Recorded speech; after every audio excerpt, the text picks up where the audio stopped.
Right, is it working? We're good, excellent, thank you. My name is Lovell Fuller. I'm a freelance software developer. I live here in London, and I'm going to talk to you today about Sharp. So first of all, in the context of this talk, who has heard of Sharp? Show of hands, please. Okay, and keep your hand up if you've used Sharp. And keep your hand up if you had some kind of error when you tried to install it. Yeah, there's a couple. Don't worry, I will cover that. And for those who don't know, Sharp is an image processing library. Ostensibly, it's for Node.js, but it also works in other JavaScript runtimes now as well. Now, LNUG, thanks for inviting me along to LNUG. I've been coming to LNUG for many, many years, at least 10 years. I did a little search on the LNUG YouTube channel, because I wanted to find out how long it's been running. And I went all the way to the bottom of the page, kept scrolling, and this was the very, very first video that's been published on the LNUG channel. It's from October 2014, or maybe November 2014. Ian Crowther was the MC that night. Some people may remember him. But just down here at the bottom, this guy, it's me. So I went to one of the first LNUGs. I can't remember what it was about, but it was very interesting. But actually, it was in a venue in Shoreditch on Worship Street. Number 69 Worship Street was where that used to take place. Last month, I did a talk at the LNUG Monthly meetup at 69 Worship Street in Shoreditch, exactly the same building. So for those who attended that, and I've noted there's a couple of people here, I'm really sorry you're going to see exactly the same talk again, or very similar. I've made it very, very slightly better, very slightly different. In fact, look, hang on, that's you. There we are. So in 10 years' time, you can do the talk with this picture. There we go. There. All right, our story begins. This is a painting by Claude Monet. It's painted in 1872. It's a painting of the River Thames. So we're currently in County Hall on the south bank of the river. We are about here in this painting, except we're not, because this was painted in 1872 and this building wasn't built until about 1910. And this painting, it's a watercolour. You can find it in the National Gallery here in London. So, show of hands, who's been to the National Gallery? It's in Trafalgar Square. Excellent, lots of you, very good. If you haven't been, it's fabulous. There are thousands of wonderful paintings going back hundreds of years, and it's free to get in as well. What a great place. Another painting you can find at the National Gallery is this. It's John Constable's The Haywain. This has been consistently voted Britain's favourite or most loved painting. Now, one of the things that the National Gallery have to do is to maintain these paintings. Some of them are quite old. Some of them are hundreds of years old. And what they have to do is they have to look at things like the paint. So over time, the paint's quite old, and it starts to peel and degrade over time. And up until about the 1980s, they used to do this with a magnifying glass and a clipboard. And they would go through and they would look at the surface of the paint, and they would say, all right, well, this bit of paint's different. And they'd make a little note of that. And sort of by the late 80s, they were like, maybe there's a better way of doing this. These computers, they're quite good. Maybe they can help us. So this picture was taken in approximately 1989, perhaps 1990.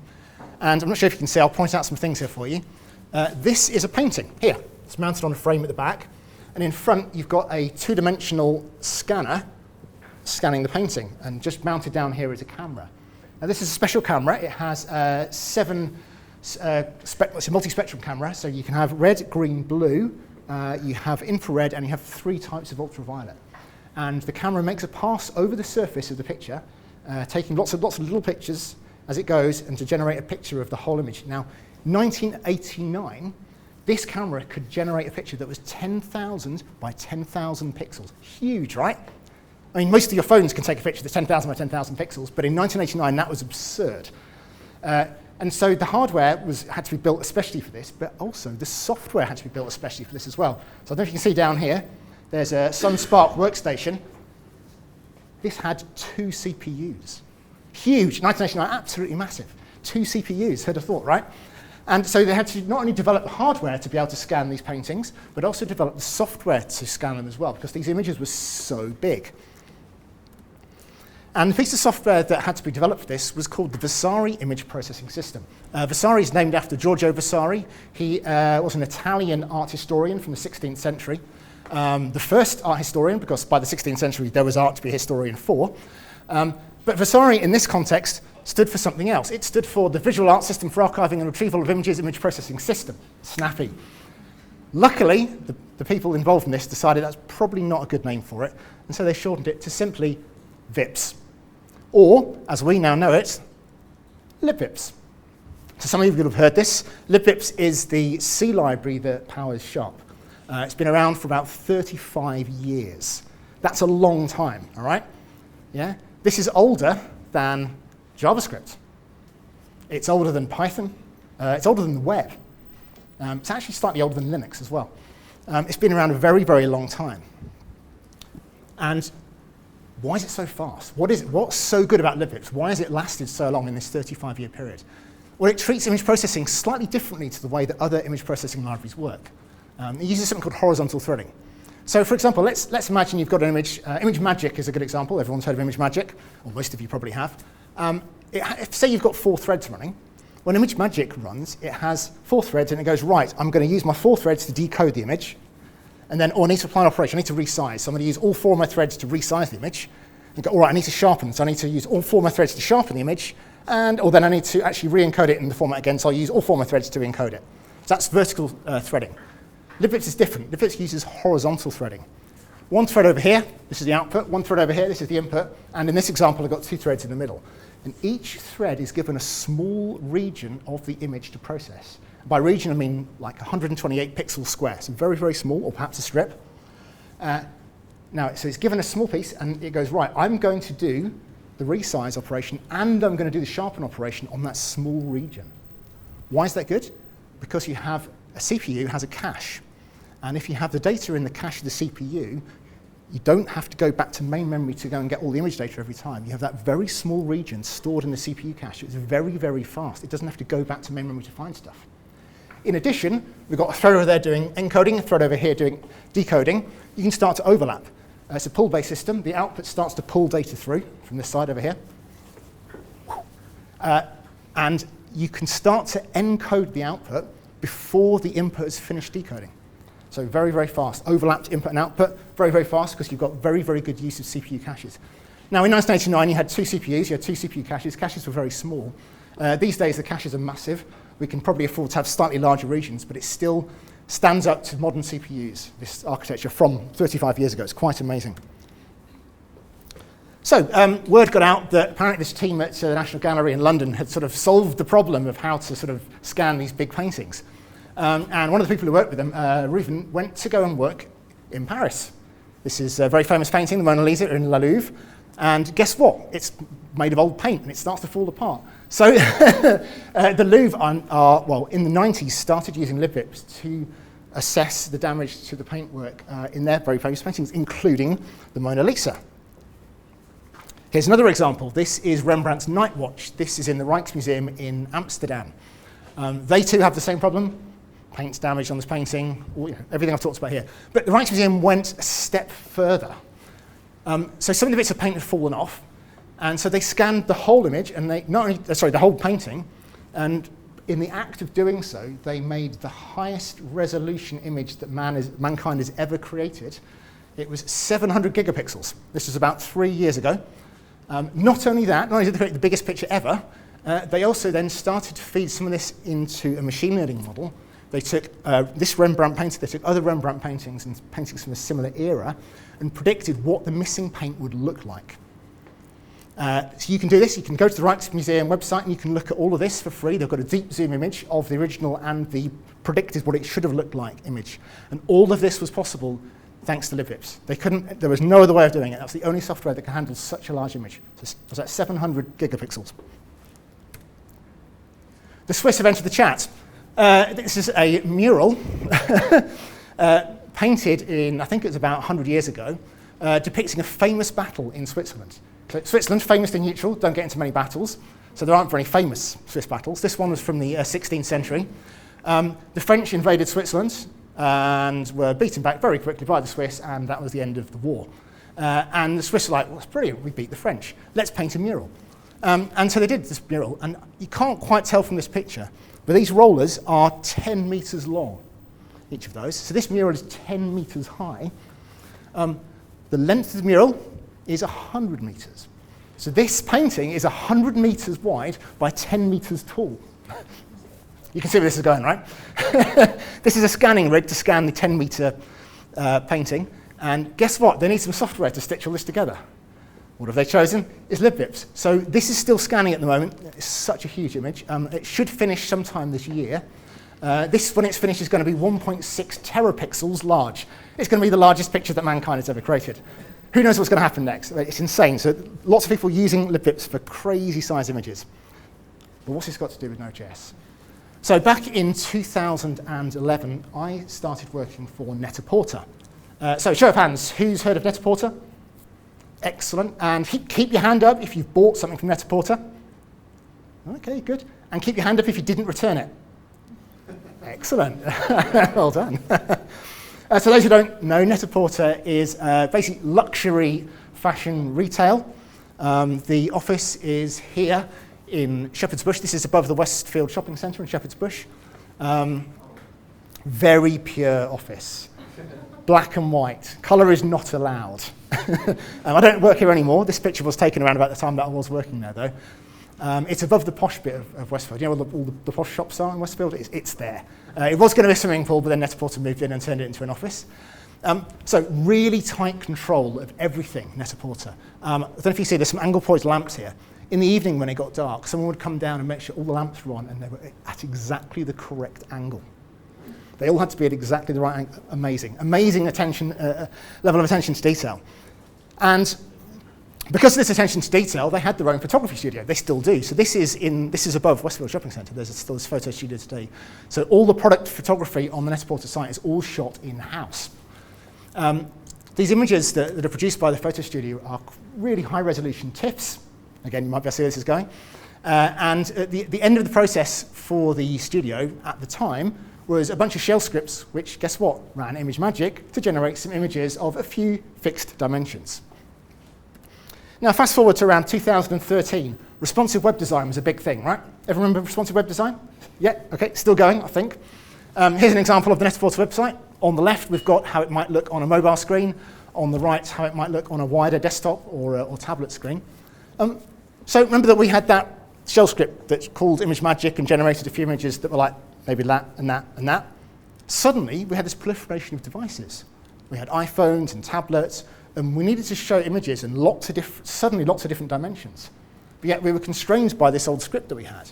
And I thought, well, we can just generate a few more sizes. And they're like, but we've got thousands of products. We can't go back and generate them all. I thought, I wonder if there's a way that we could do this on the fly. And so in the evenings of August the 19th and 20th, 2013, I sat at home on my laptop and I created something called Sharp. I was just kind of messing around with stuff. I'd been using Node.js for about a year at this point. I'd kind of heard of LibVips, but I didn't really know that much about it. And I kind of just collided the two things together. It was really quite basic. I mean, this first version was just about JPEG images. It was just about taking large images to small images. It's a little bit pretentious in the README. I don't know if you can see this here. I've used the dictionary definition of Sharp. It's clearly defined, quick, shrewd, astute, and very stylish. None of this describes me. Luckily, I've got rid of this now from the README. It's terrible. Sorry about that. But here we are. This was version 0.0.1 from all those years ago. So Sharp, you can probably see a few of the files here. There's a binding.zip file. It's a native module. So LibVips is a C library. Sharp is mostly JavaScript, but it does have a C++ layer to be able to talk to LibVips. And that makes it slightly unusual. Lots of JavaScript packages are just JavaScript. This is not. This is a native module, which causes problems, hence the people who had the problems installing it. So just around the corner from the Net-a-Porter office is this installation. It's under the Westway. It's a really colourful piece of artwork by Liz West. Now, I learned to code in the 80s. I was really privileged. My dad had access to a BBC Micro, which he brought home from work on a weekend. And I learned to code in BBC Basic. And I learned to use an API which spelt the word colour, C-O-L-O-U-R. And up until around about the mid-90s, I was spelling the word colour when I was coding, as you do, because I'm British, it's British English. And then suddenly I started doing these other languages like Java and like the web thing, and like, wait a minute, I have to spell colour the wrong way, the American way. Where's the U gone? Don't worry. In Sharp, it's spelt the right way. Of course, for those who prefer their English with an American twang, there is an alternative spelling available without the U. And that's the same for the whole API. You can spell it with or without the U. That's fine. But yes, the priority is with a U. And I get loads of messages about this, mostly from Brits in the US, who say it's so refreshing to be able to spell colour the right way. But yeah, so API design is quite important. So on the topic of colour, maybe about 2014, 2015, I added a little known feature to Sharp. So this is a feature which is in Sharp today, which not many people actually know about. It has a smart crop feature. So smart crop is where you take perhaps a landscape image and you basically want to create a portrait image from it. But you have to decide which bit to throw away. So where are you going to put that focus to make the portrait from the landscape? And there's a few techniques you can use. And basically, it uses three in Sharp. There are three. It looks for areas of high entropy. So it uses edge detection. So where are there lots of changes in the pixels?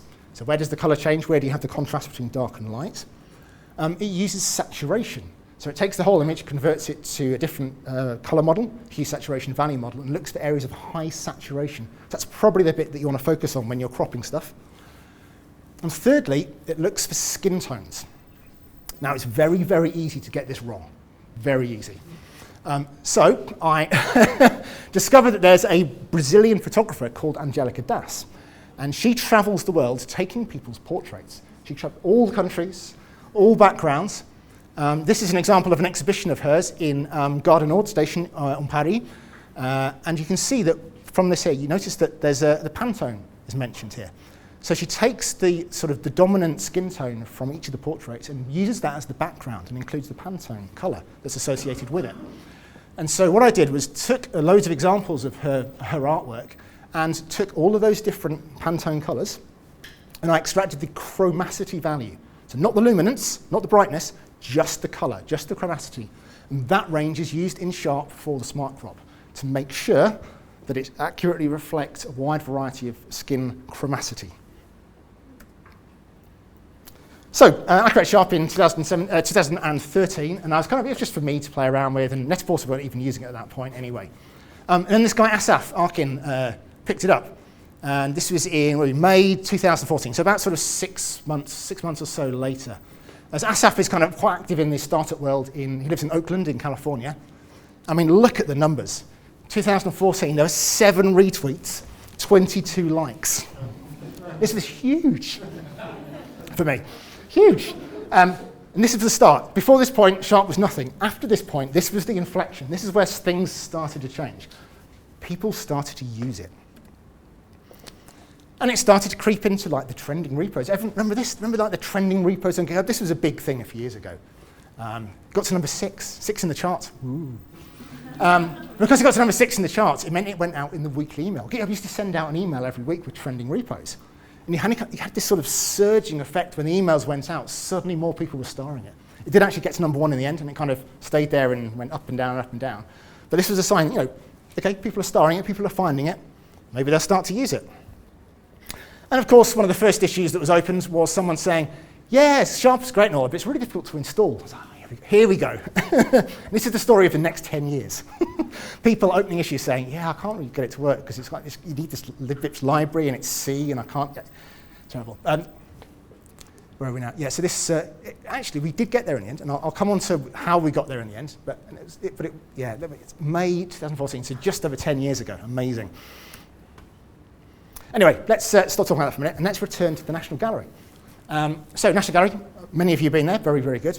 You probably don't know is that it's the 200th anniversary of the National Gallery this year, in fact, just last month. Lots of events happening in London to celebrate this. And one of the things they've done is struck a £2 coin to commemorate 200 years of the National Gallery. Here it is, it's close up here. And around the edge of the coin, I tried to find one, but I couldn't get one. There's a Latin inscription written around the edge of the coin. And it says, Marum Gloria Posteris Lumen Est. Does anyone speak Latin? No? Anyone? No? Italian speaker, perhaps? I already did last time. You did it last time. Go on, you tell the room. What does this mean? the glory of your ancestor is the light of posterity. You can say posterity in English? Yeah, so the glory of our ancestors is the light of our like children or descendants. Descendants. There we are. So you may not have noticed this before, but all £2 coins have an inscription around the edge of it. And the most common one is standing on the shoulders of giants. There we are. So have a look. Next time you get a £2 coin, it says standing on the shoulders of giants, just written around the edge like that. And why am I showing you this? Well, Sharp is very much built on the shoulders of giants. Not only is libvips involved, when you type npm install Sharp, these libraries all get installed for you. There are 25 libraries here, 25 upstream dependencies that you get. You may recognize some you don't. These are mostly written in C, C#, Sharp. A couple of them are written in Rust. Now, a few people are probably getting a little bit twitchy here, going, wait a minute. So I'm installing some JavaScript, but I'm actually getting a bunch of C libraries. Surely there's got to be a few sort of vulnerabilities or security problems to consider here. And you are quite right to do so. Back in 2018, a security researcher for a large German company, they were assessing Sharp for use in their service. And they discovered that it was possible to send a specially crafted PNG into Sharp and extract a previously processed image. So libvips wasn't correctly zeroing memory, which meant we were leaking part of a previous image. So we fixed it very quickly. They reported it to us responsibly, and we fixed it very quickly, and we got a release out. But that kind of made us think in terms of libvips. We need to make sure this thing is actually quite sort of protected against vulnerabilities. And so we got involved in the Google OSS Fuzz program. For those who haven't heard of it, it's a program whereby Google will continuously fuzz test your software. If they have any spare capacity in their data centers, which they probably do, I think it's about 20,000 machines, VMs, they'll spin up and they will test every possible path through your code, and they'll generate all sorts of random nonsense input, trying to find weaknesses, trying to make your code crash. So libvips has been doing this for about 5 or 6 years now, and we found a few problems, nothing too serious. The worst problem that the libvips fuzzers have found was actually in the libjxl library. This is used to decode JPEG XL images. It found a problem in that. We reported it upstream to the maintainers, which is mostly people at Google, and didn't really think anything of it. About a week later, there was an emergency patch release of Chrome that went out because the bug we'd found affected Chrome. Oops. Yes, we care about security, I think, is the summary there. So, it's about 2017 now. Gatsby comes along. So Gatsby is what I call the protagonist of the Jamstack era. So some of you probably will have heard of Gatsby, kind of a kind of React-based site builder, partly static, partly dynamic. And I work very closely with the team at Gatsby on integrating Sharp. I don't think that so many people use Gatsby now, but they were really good people to work with. And I really enjoyed that. And this was the first time that anything really big had been using Sharp in the JavaScript world. Of course, now there are hundreds of frameworks to choose from. There's at least 10 every day. But here are some of the main ones. And there's one thing that ties all these together. You've got a few frameworks up there, actually got some CMSs down the bottom. But the one thing that ties all of these together is that they all use Sharp under the hood for image processing. So if you use any of these, it's very, very likely that you're actually using Sharp, and even if it installed without an error, you might not have realized. They're excellent. I do love Svelte, 11t fantastic static sites, lots of other things there as well. These are all really good choices. But you're probably looking at this list of JavaScript frameworks here and going, there's one missing. Answer the question before I'd even asked it. Next.js. So Next.js has been suggesting that people install Sharp for a few years now. If you don't install it, it gives you a little warning message when you try to run it saying, please install Sharp. That's been all right for now, but Next has been using something called Squoosh for image processing if Sharp's not available. That's now completely unmaintained. And so as of Next.js version 15, which is coming out next month, within the next couple of weeks, they will be using Sharp by default for all image processing in Next.js. So cue lots of installation errors coming my way. So lots of these frameworks are starting to adopt Sharp and use Sharp. So here you can see this is number of downloads per year. Now, do you remember that tweet? They got, was it 7 retweets down here? Yep, that's here. Gatsby's kind of about here, like it's just starting to lift off the bottom line there, around, so this is the Gatsby era. And it just keeps climbing after this point, up and up. So yeah, last year, about 150 million downloads. This year so far, based on the current rate, it's going to be about 250 million. So a quarter of a billion downloads per year. And the next thing is only going to make it go even more crazy. So I mentioned about installation errors. There have been various techniques over the years to make it easy for people to install native modules in Node.js. And they've all been absolutely terrible, and they've caused me no end of problems. Until now, ESBuild basically paved the way for Sharp and many other native things by using optional dependencies. So this is now the list of all the optional dependencies for the latest version of Sharp. This is fresh out of the NPM registry. And you can see that there are platform-specific packages here. You've got Linux, you've got Darwin, you've got Windows.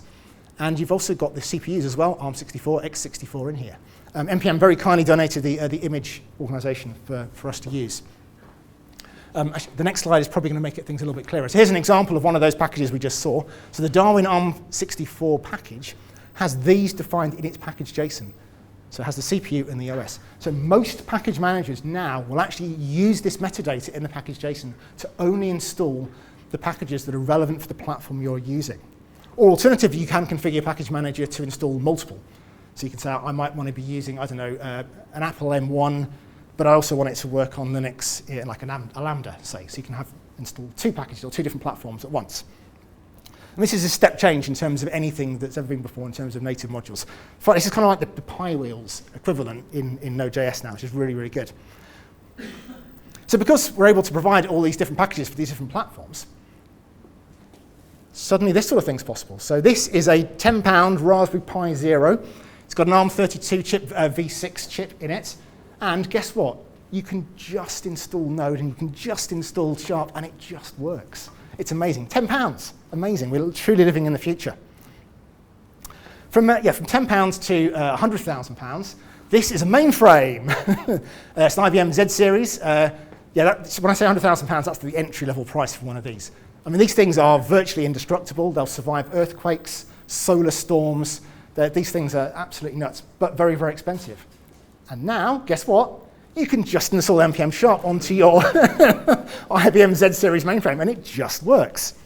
In fact, it just works to such a degree that there are currently 277,000 weekly downloads of Sharp for S390X Linux mainframe.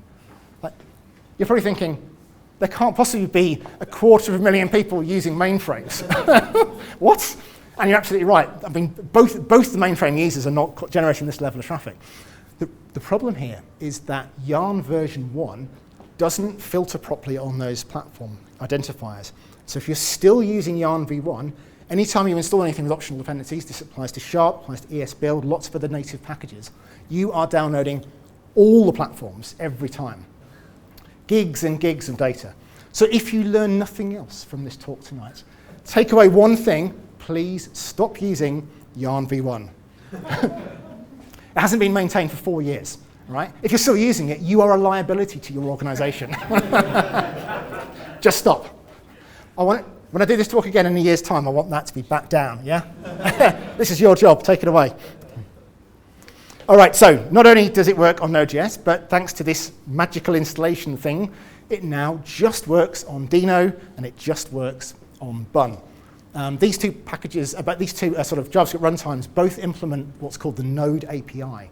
And that's what Sharp uses to interface with Node.js, and now it interfaces with these two. And lots of very happy people, based on the fact that it now works with Bun. Ooh, very exciting. All VC backed, of course. Another thing is that Sharp now supports WebAssembly as well. Very exciting. This has been a really often requested feature. And it was only sort of last year that StackBlitz stepped up and paid for Ingvar Stepanyan, who's a well-known WebAssembly developer, to work with me on getting this into Sharp. It took me about 6 months to land it. It was quite a big change. But you can now use Sharp in a WebAssembly runtime environment. As long as web workers are supported, you can use Sharp. That actually excludes Cloudflare workers because they don't support web workers despite having workers in the name. Right, so Lots of people using it, lots of JavaScript frameworks using it, but it's kind of expanding more than that now. Now that it's easier to install, we're seeing much greater adoption. The blue butterfly, this is Blue Sky, the supposedly decentralized social network. All image processing in there is all based on Sharp. We've got Hugging Face. If you use Hugging Face transformers, the JavaScript library, that's all using Sharp for pre-processing. Imic, if you've not heard of it, fantastic photo editing app. All image processing, guess what? It's Sharp. So the original creator of libvips is a guy called John Cupid, and he lives in London. We try to meet up about once a year. And every time we meet up, we always end up saying this phrase to each other. Sharp is the gateway drug to libvips. libvips is always around, it's been there for over 30 years. But since Sharp adopted it, we've seen an uptick not only in Sharp, but also in libvips itself. So I've become a co-maintainer of libvips now as well. libvips is also now used everywhere too. So Mastodon, an actual decentralized social network, switched from ImageMagick to libvips about 2 weeks ago. The CPU time spent for the whole of the Fediverse as a result of this change has halved. Think about that. So all of the CPU for the whole of the Fediverse, everything, halved by switching to libvips. Amazing. Reddit, they use it. They've been using it for a few years. All Reddit images are all libvips behind the scenes. Shopify, about 3 years ago, they contacted myself and John to say, look, we're using ImageMagick for all image processing. It's rubbish. Can you help us out, please? So we did. Worked with them for a few months. Migrated everything onto libvips. At the time, libvips didn't support GIF images particularly well. So they paid for us to add that feature.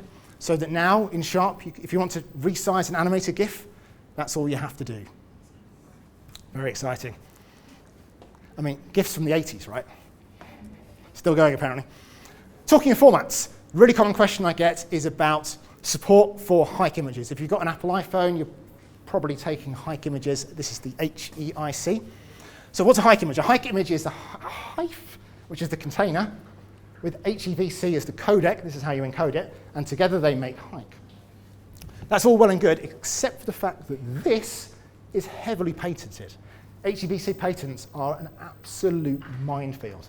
There are hundreds of companies that have patents relating to this. And rather than get together in sort of one group and say, yeah, we'll create one patent pool, they've created 4 separate patent pools. So if you provide software that allows you to encode and decode HEVC, you have to pay rights to 4 patent pools. Now, one of those patent pools charges 10 cents per download. Now, remember, I'm providing pre-built binaries for Sharp here. If there's about, I think it's about 5 million downloads a week at the moment, 10 cents per download, do the maths, that's $1 million a week I would be responsible for if I was to provide support for HEVC in the pre-built binaries. Not happening. Not while it's patent encumbered, certainly. Luckily, Hive can also be combined with the AV1 codec, and that's what generates AVIF images. So you probably see AVIF images. A few of you have probably seen those on the web now, starting to creep out a lot more. I was chatting to someone who works at a hosting company a few months ago, and they were doing some internal research into images on the web.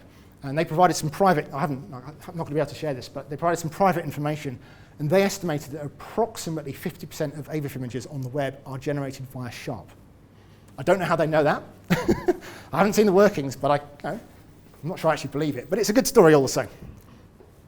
Another good format that's come out recently is JPEG XL. I mentioned libjxl earlier. Fantastic. I mean, it's a little bit complex, but no more complex, say, than AVIF itself. And I'd love to add support for this in the pre-built binaries in Sharp, except for the fact that none of the web browsers support it. Safari recently kind of added support for it, kind of. That's around, what's that, 10% of the market. Chrome were like, absolutely not. Well, they tried to add it, and then they took it away. And so Chrome is saying no. Firefox are now saying no, because Chrome said no. So it's a real shame. I think this, as a format, I think this deserves to do better than it has. And I really hope that perhaps Chrome team eventually reverse their decision, especially as the fact that more than half the people who created the format in the first place work at Google. Sustainability and open source is quite a big topic, and it seems to kind of come and go. Now, about 5 years ago, I was getting so many people contacting me, and John likewise at libvips, to say, look, we'd like to donate some money to libvips, like to donate some money to Sharp. We want to support what you guys are doing. And at the time, I'd kind of like back people off and go, oh yeah, just give it to charity or something instead. But there became such a thing where we thought, actually, we should probably just do something. So we created an open collective for libvips, and I think at the moment we get about sort of $4,000 to $5,000 a year that comes through that, which I mean, it's not enough to pay for a full-time developer, but that's kind of vaguely sustainable, right? It'd be nice if the number went up a little bit. Some companies throw in like 10,000 at once and then do nothing. Others do like a monthly thing. So we're generally finding quite a positive thing with Open Collective. Now, we're not just spending our money on libvips, though. This is Daryl Commander. He's a musician. He lives in North Carolina, plays the piano. Lovely little Nord stage. This is a lovely keyboard, this really is. So, musician, but also he is the sole maintainer of libjpeg Turbo. So libjpeg Turbo is in all your phones. Multiple copies are in your phones running. Every time you look at a JPEG image, you are using his software. It is absolutely everywhere. He is the one person who maintains that library. And actually, he's a pianist. He's not even a developer. And so we have been providing money to upstream dependencies of libvips, which includes libjpeg Turbo, to try and help fund that ecosystem. So far, we've given about $5,000 to upstream projects, and we're going to give a lot more to them in the next year or so. And Daryl is one of the people who benefits from that. This is a picture taken in Barcelona. It's a group of people who all either volunteer for or benefit from a charity called Salut Mental Catalunya. So that's a mental health charity in Catalonia. One of the people here, I'm not sure anyway, but one of the people who's involved with the charity is a guy called Marty. He also just happens to be the maintainer of a package called Little CMS. He's the sole maintainer of this library. This is a library that's used by everything for managing ICC color profiles. So if you want an image to look the right color, everyone uses his software. He's a sole maintainer, and actually he's more interested in his local charity. So we contacted him and say, Marty, would you like some money? And he was like, no, but I know a charity that would benefit from it.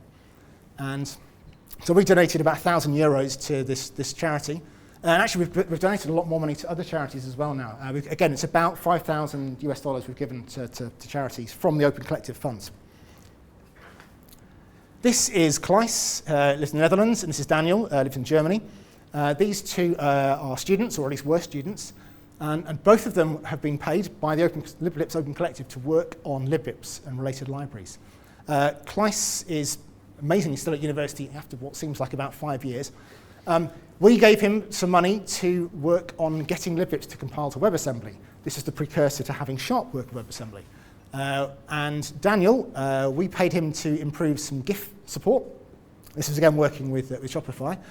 We gave these guys about €4,000 to do this. It's kind of like an internship. And actually, in the case of Daniel, he was a student at the time. Based on the work that he did with libvips, he managed to get himself a job at Shopify. Yeah, basically fresh out of university, didn't really know what he was going to do, did a few months open source work, suddenly found himself with a permanent full-time job, and he's still working there now, which is really good. So we do actually have some money in the pot. So if you know anybody who's a student, perhaps between their second and third year of university, doing computer science or something similar, who knows a little bit of C, come and talk to me afterwards, because we'd be very interested to chat to them, because we have money. We did enter into the Google Summer of Code, but apparently we were rejected because we weren't AI enough. So this is the faces of some of the many people who've contributed to Sharp over the years. There's about 100 pictures here. There are over 200 contributors. This is less than half, or fewer than half of the people involved. These are people who've contributed code features, who've fixed bugs, who've made improvements to documentation. I mean, amazing work, all these people. Sharp would not be where it is today without these kind of contributions.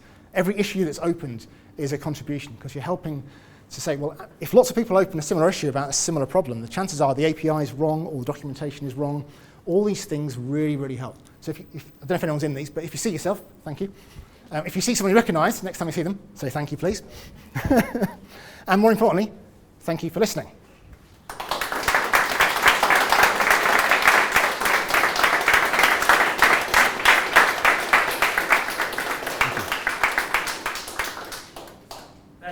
Awesome. I mean, like lifting the lid in the underbelly of what's going on in open source and the backbone of everything. Thank you. I think it was a really good talk. Thank you. Does anyone? I mean, there are probably a million questions for. I can hang around if you want to ask me afterwards. But yeah, maybe we can just start. Nathaniel, you had your hand up there for a second. And yeah, I do have a question. And I loved when you were looking at the auto cropping. Yep. And how you went and found like those color tones and stuff. when you come across an engineering problem and then you kind of try to find something in life that Yeah. kind of is the solution, because that's like a really smart way to go about it. How do you find, like, oh, this has been solved in non-software engineering, so I'm going to use that and bring it over here? How do I find it? I guess it's just an interest. I tend not to focus on one particular industry or one particular area, and that's kind of what I've done my whole life in terms of career as well. I try to move around between industries, because I find that one industry can learn a lot from another industry, yeah? And that's a prime example of that kind of thing. So that's very much my kind of, I guess, my mentality on working environments. So yeah, well, thank you for noticing. Let's leave the rest of the conversation for the pub later. All right. Yeah. Thank you. Thank you. I think it's amazing we've got this sort of human side of what we do coming to the fore, and it's just really proud to have someone like that come speak for us. And thank you all for coming. There's not much more except Thomas has special announcements. Yeah. Thank you all for coming. To exit the building, it's floor star, not 0. So yeah, don't press 0, you'll get stuck. Press star on the left thing to exit the building. Really important. And finally, if you've got any empty drinks and bottles, could you help get them all into the bin so our cleaners don't have to do it? That'd be really great. That's it. Thank you for coming. Which pub are we going? The pub is the Waterloo Tap. You exit the building, you cross the big empty bit, and then you walk up the road towards the railway arches under there. And so the Waterloo Tap. If people know where it is, gather people around you and all go together to the pub. Cool. And I've got a slide here for next time. I don't know what's happening next time. Yeah, we'll figure it out. Brilliant. Thank you.